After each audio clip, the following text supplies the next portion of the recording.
Not only did China make COVID-19 an intentional bioweapon, but guess who paid for it? Rand Paul was right.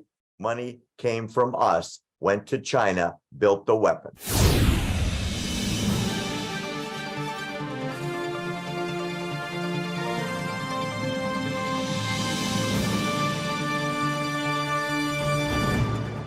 Well, some of the data is alarming. These sources are saying that the Wuhan lab scientists had 9 different COVID variants as far back as 2012. And people working there that were exposed to it started dying, including the so-called bat woman. And apparently there is a bat, I guess you'd say, DNA component to this. But in the animal experiments, there was mass die-off, and the intelligence says that the biomedical research showed that what was happening to animals later happened to, well, us.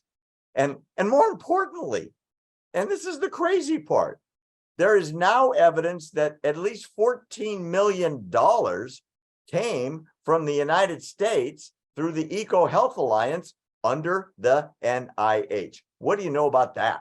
Well, the first thing that I would say is a couple of definitions. So COVID-19 is the acronym abbreviation for the disease, coronavirus disease. The virus, this is what we're talking about. The virus is SARS-CoV-2, severe acute respiratory syndrome, coronavirus 2, the first having been back in 2003. The Wuhan Institute of Virology ostensibly is a civilian research institute. Inside of it are many labs. It's not a lab, it is an institute with many labs in it, one of which is a BSL-4, Biosafety Level 4 lab built by the French back in around 2014 or so. And that's where this research that we're talking about has gone on. But understand that under the civilian military fusion concept, there are labs all over China, which are military labs, PLA, People's Liberation Army labs, that are working on these things.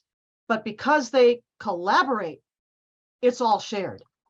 But Claire, the idea that the United States sent money over there that was used to develop the disease that destroyed the world's economy and turned the United States inside out is horrific. What do you know about that?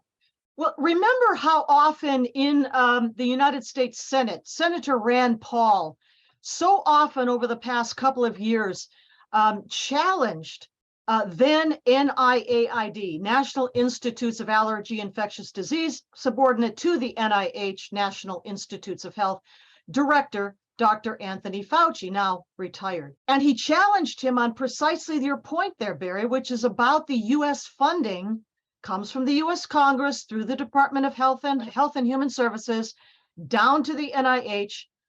That funding, how it went for gain-of-function research in places like the Wuhan Institute of Virology.